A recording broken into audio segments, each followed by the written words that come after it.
Okay, so welcome back to First Generation Bowhunter. I'm your host, Adam Buchanan. It is episode 86, and it's an exciting episode because I'm going to recap my archery buck here in Utah for 2024, walk you through the experience and quite a few learnings that I had on this one. And so I hope you tune into this episode and listen through the whole thing because there were some things that I learned on this one that I wanna pass forward and share along. It was a really fun hunt. It was a very quick hunt. It's funny how sometimes we go hunt after hunt after hunt and we think they're all singular experiences, and I don't believe that. I feel like I've been out, you know, gosh, probably 5 or 6 times, and I've gone to a few different areas, and then this new area I went to I'd never gone to before, I was able to take a shot like 20 minutes into legal shooting light, and it happened very fast. The animal went down very fast.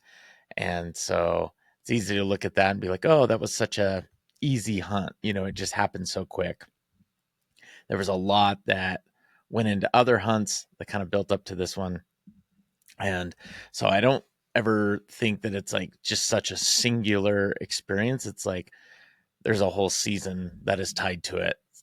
So I just want to preface that before I dive into this, because I think sometimes it's easy to look at someone's singular hunt and be like, oh gosh, that was so easy for them. So I've had a fun year. It's been an odd year. The temperatures have been super warm, especially here in Utah.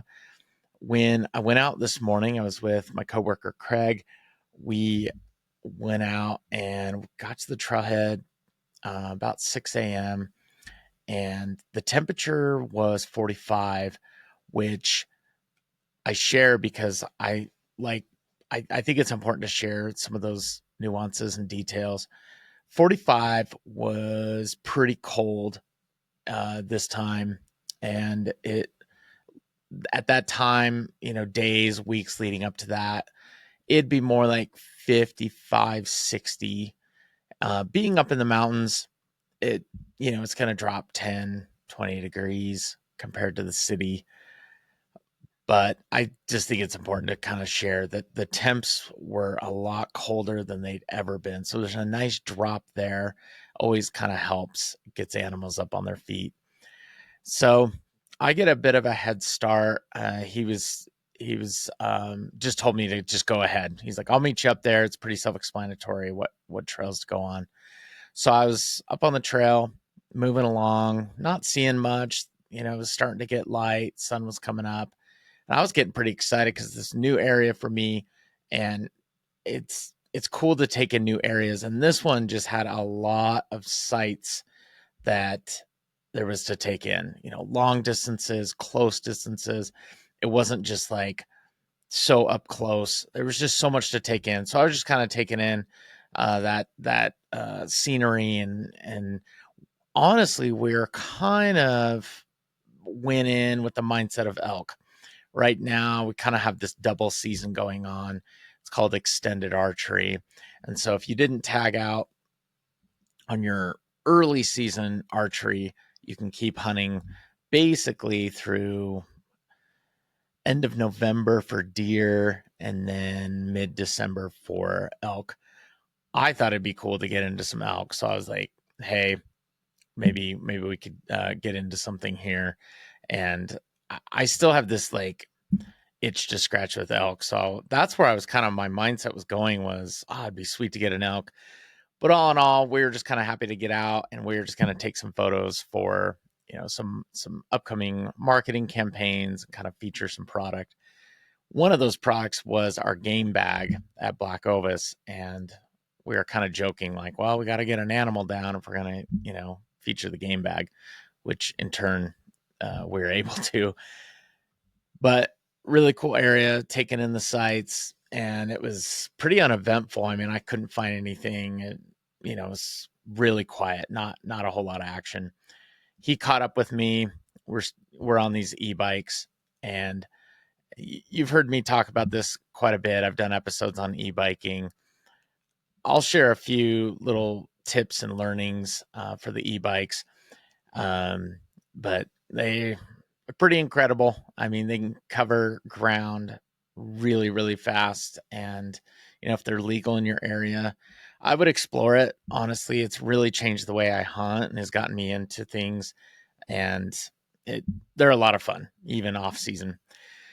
So we're moving along, motoring along, and he's pretty far up ahead of me. And I will say with this hunt, in a very short amount of time, I made a lot of mistakes. And so I'm going to kind of break those down. But we're just kind of moving along. We're going along the trail, and he's, I don't know, probably 20 yards ahead of me.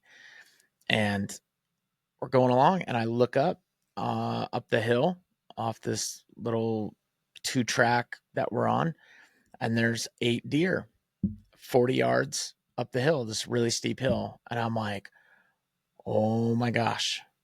Like, anytime I get into animals close, like one animal, like a doe at 20 yards or 40 yards, I get excited. Like, I'll never not get excited. It's just too fun. It's too fun to get in that close and experience that. Well, I get excited, right? And I'm like, oh my gosh, there's 8 deer up there. Well, I kind of yell up to Craig. I'm like, Craig. And it was crazy why I was like yelling, and I think I started clapping too. I was like trying to get his attention because he was just going. I mean, he was like, hadn't seen him, and he was just heading. And I was making all this noise, which was kind of stupid if you think about it, because it's going to freak out these animals. Well, it didn't freak them out. I'd say they were fairly comfortable, and he stops, and I kind of catch up to him. He's like, "You want to get a shot? You want to take a shot?" I'm like, "Yeah, totally." Well, there's 4 does and 4 bucks. One buck, the one that I shot, was 3x4, and then there was 2x2s, and then there was like a forky, like total chicken nugget spike, a little buck.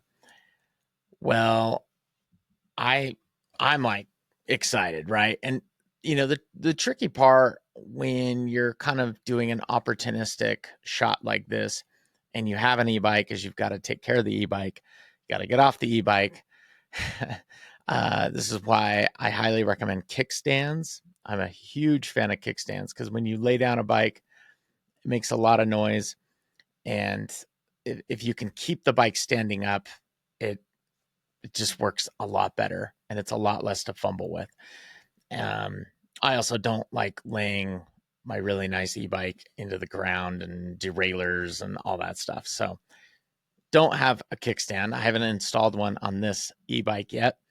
So I lay the bike down. It's fine. No big deal. Well, I get so excited, and I've got the bow on my backpack. I take my backpack off and I swing it, and I slam it right into the ground, right with the arrows and the nocks into the dirt. And I knew what I did right away. I was like, oh, dang it. Like, am I going to have a functioning arrow after dropping it like that? Well, I quickly look at the arrows. I'm looking, through all the arrows in my quiver. And I mean, I've got nocks that are just bent out of shape. I mean, it looks like I just jammed them into a rock, because basically I did. And that was a bonehead move. Well, I think I had 6 arrows in the quiver. Basically 3 were smashed, 3 nocks. And I'm thinking, oh my gosh, I've got to remove a bad nock from an arrow and put a good one in. But then I'm like, well, wait, why don't I just grab one of the arrows that's all intact? It was like my mind was scrambled. I was like scrambled eggs. So I find an arrow, and I'm shooting the Sever broadhead. It's a great broadhead. I want to talk about the Sever broadhead on this episode. Well, I get an arrow out, and as I'm kind of lifting my bow and I'm knocking an arrow, another arrow gets loose in my quiver and just starts sliding down the quiver, like just a loose rogue arrow. I'm like, Oh my gosh. I am a circus right now. I am Circus Clowns USA. I think I removed the arrow and I just laid it on the ground, or I tried jamming it back up in the quiver, which was a dumb move because it's like, who cares? Like let it fall on the ground. Anyway, I don't know how these deer didn't like book it off to Wyoming. It's just beyond me because I am fumbling like a total dork. Well, I get I get an arrow knocked. I'm like, okay, feeling good. Here we go. The last thing you do, well, at least on my drop away rest, is you click the button and it lifts the fork for the drop away. Well, I click the button and the drop away just automatically drops. It doesn't stick up, and it's supposed to stick up. It's supposed to hold the arrow. And at this point, I'm like, no way. And I've had really good time shooting on this bow. I've had that drop away rest for a while. I even had it before this bow that I'm on now. And I'm thinking in my head, oh my gosh, I've worn out my drop away rest. Or maybe I startled it, throwing my pack down like an idiot, and I've screwed up my drop away rest. All the while, like the deer, they're having like a tea party up the hill. I mean, they must just be watching me like, yeah, I don't think he's a bow hunter. Looks like he's, just like a weird hiker guy fumbling through his pack. Well, I get an arrow knocked and I am clicking that drop away rest like frantically. I'm like, click, click, click, just over and over. And I'm like, catch your breath. If you want to get a shot, you got to calm down. You got to calm way down. Well, I just so delicately, and it kind of scares me even saying this now because I'm like, man, if something's wrong with this drop away, like, I don't know if I want it to click up because is there a deeper problem? But I got to say, when you're about to shoot the biggest buck in your bow hunting experience, you kind of don't care. You just move along with it. So I'm like, okay, I'm going to slow down. I'm going to slowly click this drop away up, and it sticks. And I'm like, great. I just need one shot. I feel really good about it. So I'm ranging, and Craig is ranging, and he says, I think he said either 65 or 67. I think it was 67. And I'm like, sweet. And I range it too. I don't know why. I should have just trusted Craig. But I get my slider set and I'm like, sweet. Got it at 60. I think it was 67, actually. So I do it at 67 and I pull back. I feel really good. And the deer moves just a little bit away, like a couple steps. So maybe like 2 yards. And I adjust for it. And so the shot now I'm thinking is like 69, 70. And I'm like, okay, I feel good about this. And I was oddly, the drop away was like the last straw that it was like, listen, if one more thing goes wrong and you keep mentally shutting down and you're frantic, this isn't going to go well. And so sometimes when that happens, where things are going wrong and there's equipment failure and you're just fumbling, there comes a point I felt like where mentally something clicked in me and it was like either get it together or put your bow away and just keep hiking. Just keep going because you're gonna miss your shot if you really keep scrambling like this. And something just came over me and it was like this calm, this slowness, and I was like, great, I got this. So I adjusted, I was drawn back, and we'll call it 70, just keep it simple. And it was uphill, good 40 degree, 35, 40 degree angle, and released. And it felt awesome. Like it was so chaotic. And then all of a sudden it wasn't. And I was like, whew, I feel good. So I released. Craig was like, oh, you hit it, you hit it. And everything was like in slow motion. And I saw the donkey kick. It's when the animal gets hit and it just kicks out its legs. And it's almost like the deer will bend in half, like backwards. It's good to be aware of, because when you hit an animal, that's what they do.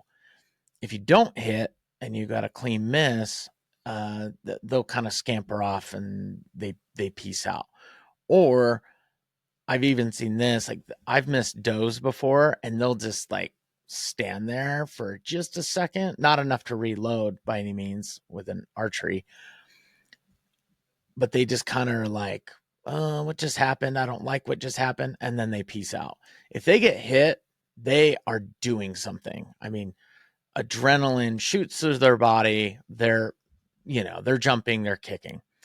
So it was odd because everything really was kind of slowed down. It was the buck that I shot kind of did this half circle thing, kind of walked uphill a little bit, which made me nervous because when deer get shot, they generally go downhill pretty fast. He was just went uphill, not much, like kind of a little half circle, and then started to side hill. And then I didn't see it from this angle, but did go downhill and then piled up. Well, the other animals, the other deer were like kind of hanging for a minute. I mean, it was the oddest thing because so many times when I've shot and there might be another deer or two around, they are gone. I mean, vanishing act, they're gone. And they just kind of were there. They were kind of like not ultra startled. It was super interesting. Well, I'm freaking out. Craig's like, dude, you hit it. That was a great hit. Oh my gosh. And I'm like, that was like the biggest buck I've ever shot. Like, it really is the biggest buck I've ever shot. It was really exciting, even with rifle. It's the biggest I've ever shot. Big 3x4. Now that said, the girth on the antlers isn't like you can't wrap your hand around it. It not insanely big, but to me, it's my tag. I'm excited. I'm freaking out. So I fall over. I actually got nauseous. Like the adrenaline rush hit me in a funny way. And I was like getting sick. I was like, oh, I do not feel good. I feel like I'm going to throw up. It was odd. I've never had that response before, but I'm on the ground. I'm laying down and Craig got me on camera, just like freaking out. And anyway, it's what makes bow hunting fun. Like when you have those, crazy experiences, it's, you can have a crazy response from it. And I think that's what makes it so enjoyable. So anyway, I kind of gather my wits about me and I'm like, all right, what do you want to do? And he's like, I think it's down. And he said he had heard it crash. I was rolling around on the ground like an idiot. So I was pretty unaware of what was happening. Let me just stop here. I want to just share a few things of what's going on here and some advice to others. If you're going to take like an opportunistic shot like this, I think mentally you've got to prepare for that well in advance and think like, hey, if we roll up on something, I'm going to take a shot. And it's hard because it's so easy to talk about it and be like, oh yeah, I'll be calm and I'll take some breaths and I'll, do my little box breathing or whatever. But when you're in it, I mean, everyone's got to have a chance to get in that situation. And you might blow it, right? You might blow it in your first one, and that's just going to add to your, experience in bow hunting and hopefully lead to success. So yes, I've done this many times before. It's not my first time that I've ever rolled up on something. I'm like, sweet, I'm going to, take a shot. So I was a little surprised. But I'm also like, I kind of went in to this hunt thinking like, oh yeah, we're going to go after elk. We're going to see some elk. And so when it kind of flipped over to deer real quick, it was kind of like, whoa. And it just like ramped me up so fast. And I had to like switch gears. So I think the big takeaway there is like mentally, you've got to learn some type of system. It's like a shot process everyone's got their shot process of how they pull back, where they put it out in their nose, that whole experience. I think before that, you've got to do like a pre-shot process of, okay, I calm down, and a way to simulate this I've seen is people like jog in place or do push-ups in between shooting arrows. And that tends to help a little bit. Another thing I think about is just visualizing it when you are shooting your reps and shooting at a target is, thinking about like, man, what if there was a deer out there right now?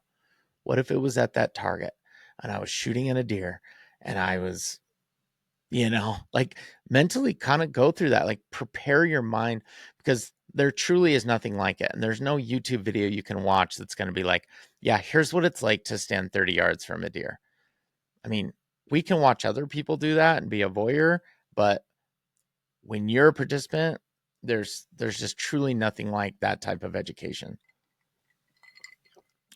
But here we are. You're listening to a podcast about getting started in bow hunting. And so I hope I can at least tell you, hey, just get out there and try to make that situation happen. But also think about, okay, can't get excited.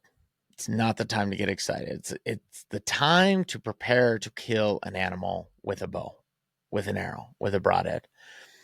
So that's the first thing I would say in this mental prep. The next thing is slow it down with your equipment. I should have never thrown my pack down like I did. That was a dumb mistake. And so that's a really good simulation as well. A lot of times when we're shooting reps, everything is like perfect wind. The weather's awesome. It's 1:00 in the afternoon. You're holding your bow in the perfect position. You're standing. Think about it. Like if you're going along and you have your bow on your pack, because sometimes that happens. I mean, half the deer I probably killed, my bow was either attached to my bike or my backpack. And I had to figure out how to get it in my hand and get a bow, an arrow loaded, and that thing as quick as possible. So that's a good thing to simulate. What if your bow is on your backpack? How would you move? How would you try? And especially, I was in plain open sight. And so that was also something where it's like, I'm trying not to make such violent movements of flailing my arms and being like, oh no, I dropped my backpack. Like, obviously, I'm not going to do that. I saw Joe Rogan talk about this one time where I think the term is you move as a like a still silhouette. So let's say they're just looking at your body and they can't tell if you have arms. Well, they can only tell if you have arms if you stick your arm out outside your main body frame. But if you're staying within your frame, your body, you can move and kind of get some things done, get a range, all that. But if I'm pulling my rangefinder out and I'm throwing my elbow out, it's you stay within your frame to get that range, to get that bow loaded up and get an arrow. So a couple things there. Don't get excited. And that's something I've even written on fletchings before. And that's kind of a cool reminder. So let's let's dive into some of the equipment here. I'll kind of share with you. So I'm shooting a Hoyt Alpha X. It's a 32 limb to limb. I'm 5'8", and that bow has just been super fun to shoot. I've said this before, but I describe it as like the Optimus Prime. I feel like I'm sending a semi truck through the air. It's just a super fun, powerful bow. It is aluminum. There are times I really do notice the weight difference. I mean, when I pick up the bow, I don't notice it at first, but there's definitely a weight difference. But again, being able to shoot at 70 yards and really just like plow right where I needed that arrow to go, that Hoyt got its job done. I mean, that Hoyt did its job and I did mine, and we were a really good team. Sounds like I'm like romantic with my bow, but whatever. Maybe I am. The arrows I'm shooting, that particular one, it was funny. I shot it with the platinum. I shot it with a Pierce Platinum. Is a 300 spine, 26.5 inch cut for those who care, 125 weight broadhead, the Sever. And I say the Pierce Platinum and gold tip because I normally shoot a Chaos. And even on the episode I did with Jason Dyer from Gold Tip, that's all I talked about was, yeah, I've been shooting a Kinetic Chaos. That's the arrow I shoot. That's what I love. I got to tell you though, that 4mm, that really micro diameter arrow, man, it is fast. It just shoots unbelievably well. I want to get it. It's funny. I was fletching these arrows just weeks before this hunt, and I didn't even have time to really chronograph, the feet per second. So I do want to do that. I want to report back the difference between the Kinetic Chaos and the 4mm Pierce, because the Kinetic is a 5mm. The fletching, for those who care, is a Q2I. It's a Raptor X. It's a very stiff vein. I'm getting more into the fletchings and veins and all that world. And one thing that I was talking to the team about when I was fletching these arrows in our Black Ovis Arrow ID, call it HQ, there at the office, our arrow building center. There is a twist in the bow that I have, and it twists to, gosh, I'm going to screw this up. Well, let's call it twist to the left. And the helical, it twists to the right. And the helical I was supposed to do is do to it to the left, I believe. Oh gosh, I feel embarrassed now. Some of these things I don't pick up very well, and I apologize. Obviously, I'm a little bit more of a big picture person, not a detailed person. So that's what I am. There is a twist in your bowstring. You need to be aware of it, and you need to match the helical to match what that twist is. So that's what I did. Normally I do a right helical, and this time I did a left helical. I think the string on my bow is twisted to the left. So it's like you match it that way. You do that so you have just kind of more of a matchup, more compatibility. And it didn't take long to tune these arrows to this bow. I mean, it was honestly like maybe 15 minutes, truthfully. I mean, I was shooting incredibly well. So it really speaks to just the construction that Gold Tip does. They make a great arrow. I've shot them for a long time. And then, matching up that helical. And the Q2Is, they're pretty burly. I mean, I'm loving them, and I've got them on my kinetics as well. So anyway, if you're fletching your own stuff, you're kind of curious, Q2I is one to keep a lookout for on that Raptor X. All right, back to the story. Let's dive in here. So Craig's like, hey, let's just kind of work around, and we probably could see where that deer dropped. Let's just kind of work around, let's kind of head that direction, but not go towards up yet. Well, we come around, and I mean, I just pulled my binos out, and I'm like, oh, there he is. Like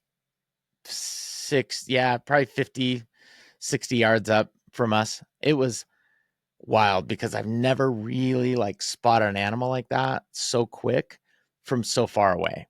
And it was just plopped like right there. I'm like, oh my gosh, this is crazy.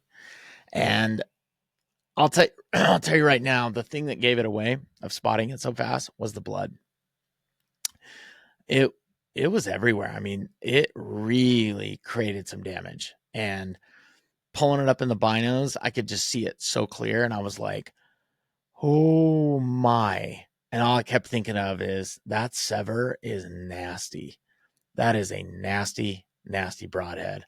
So, Sever, if you're listening to this, I'd love to have you on the show. We need to talk about this because I've shot a lot of deer since my first deer. My first deer I shot was a blood trail like no other.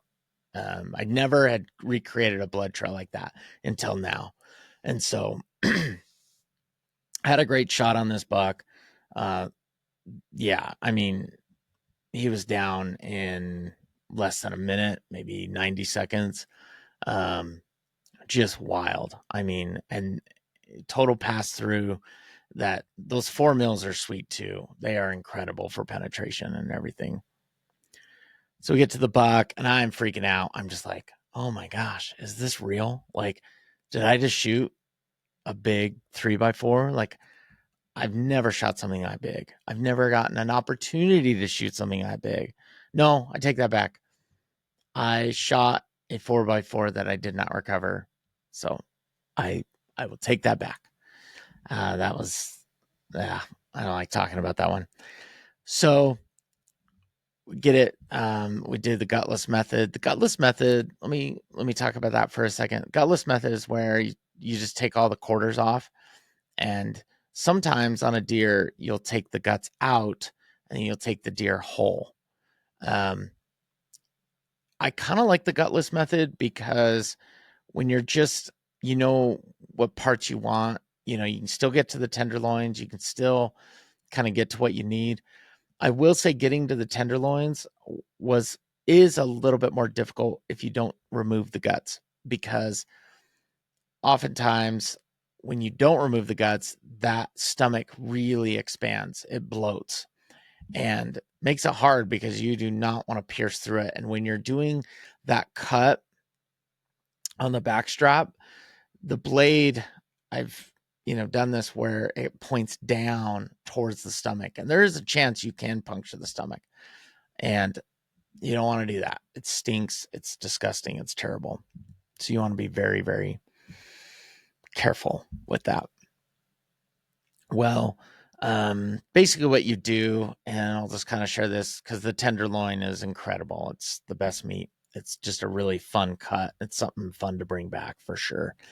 But it is tucked under those hindquarters. You got to go under the spine, and but that stomach, when it bloats, I mean, you really have to push down on it, and it's a little unnerving, but it's doable, and you can get to them that way if you do the gutless.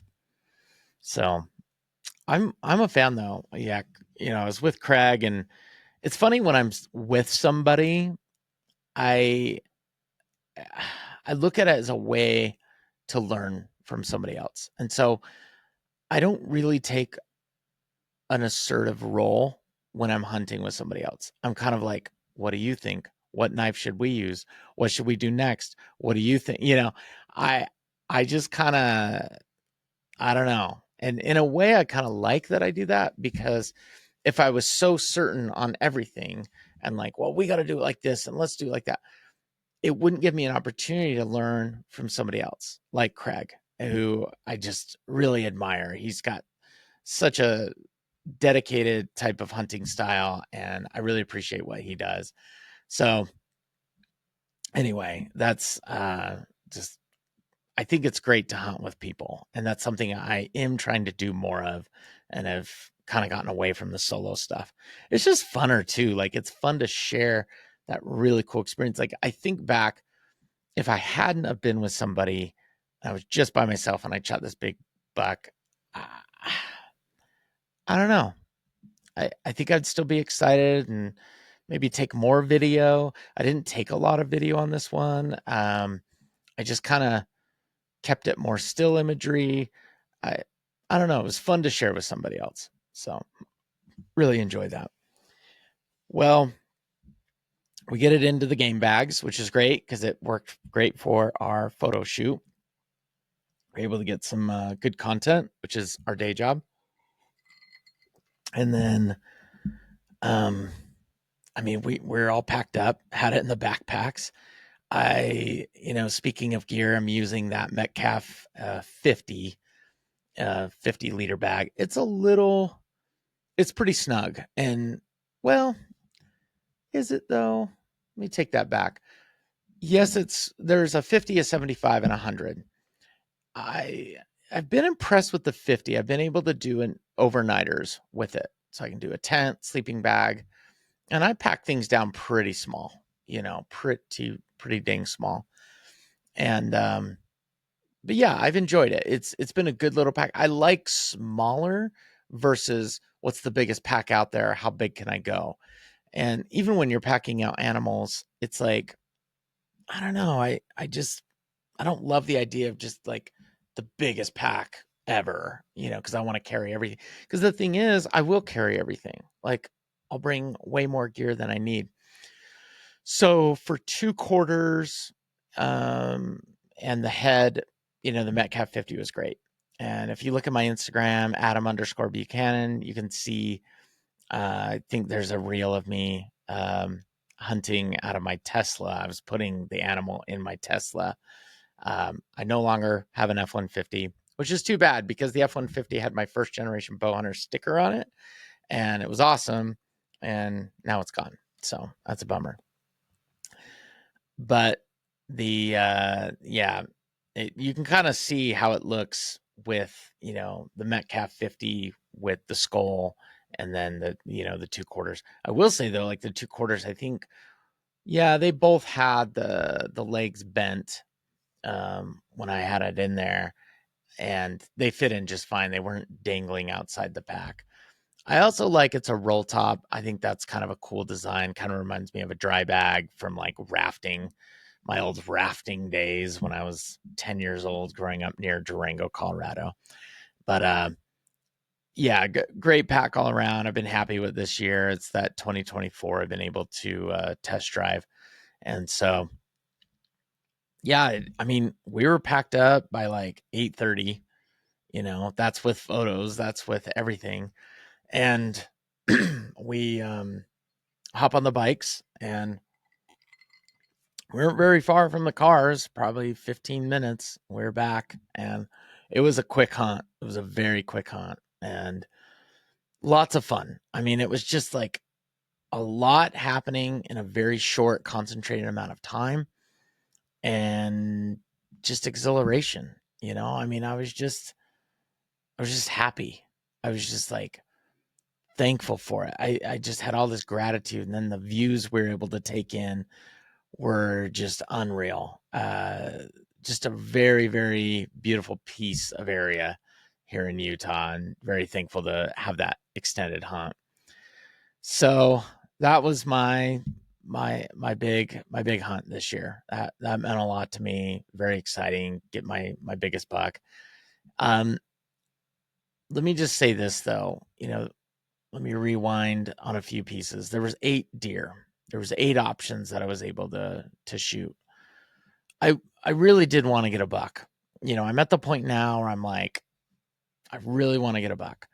And so if I would have lost a shot opportunity on one of those bucks and I could only shoot a doe, I think I would have passed. I think I can honestly say that, because to see them side by side and be like, okay, I could either do this or that. Like the options were there. I think I've gotten to a point as a hunter where I'm not just going to be like, oh, if it's brown, it's down. I learned that phrase many years ago.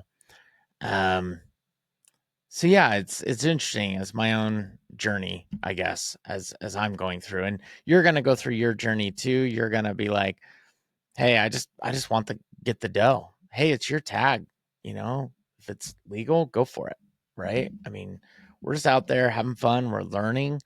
And if I would have shot a little 2x2, it's still incredible to kill an animal with a bow. It's still a big deal. And so I would have been happy either way.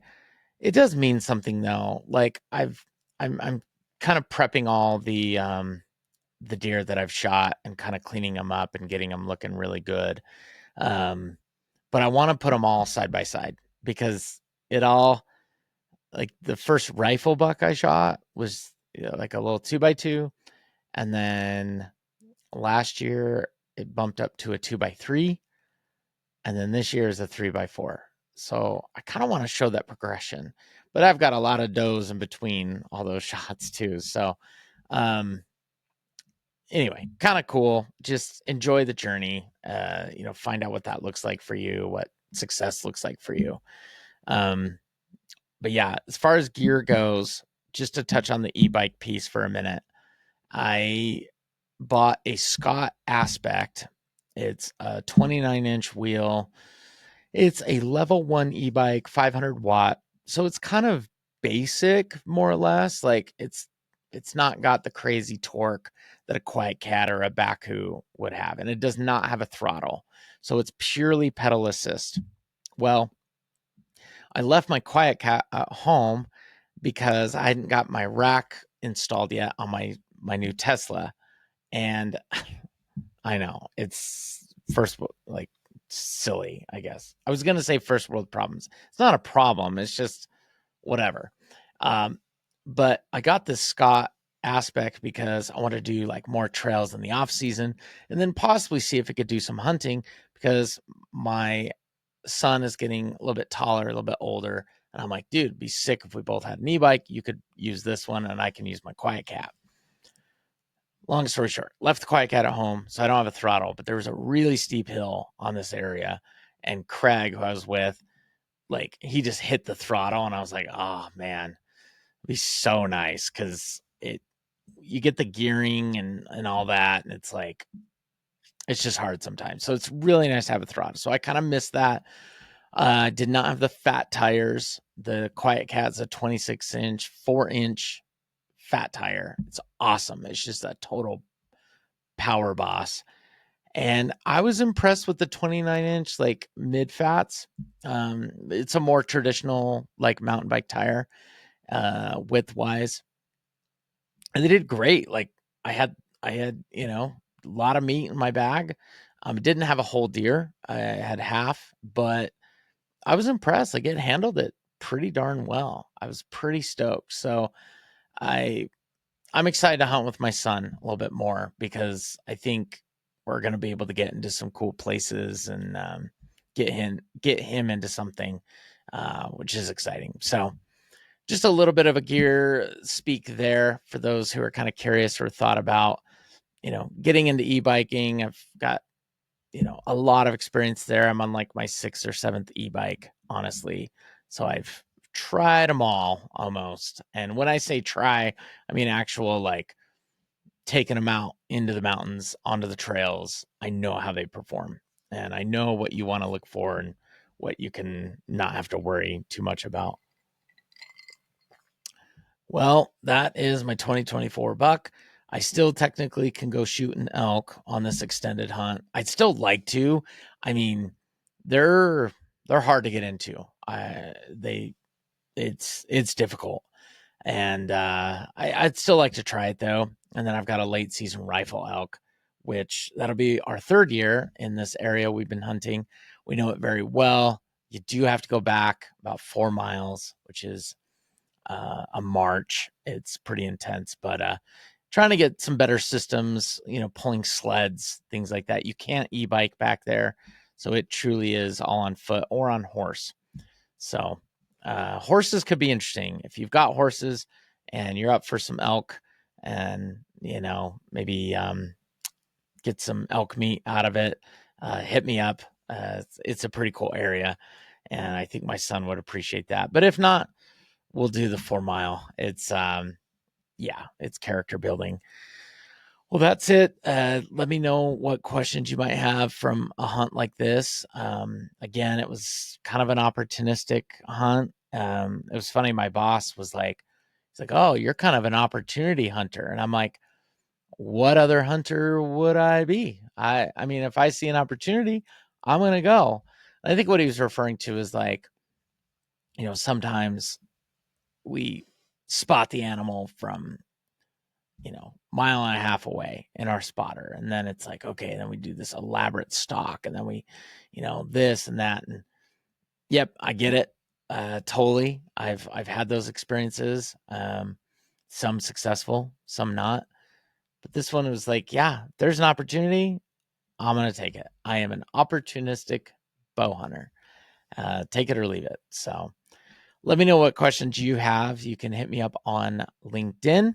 I've also got a Facebook page under Adam Buchanan, and I've got a YouTube channel called First Generation Bowhunter. You can see some snippets, some gear reviews, other things like that.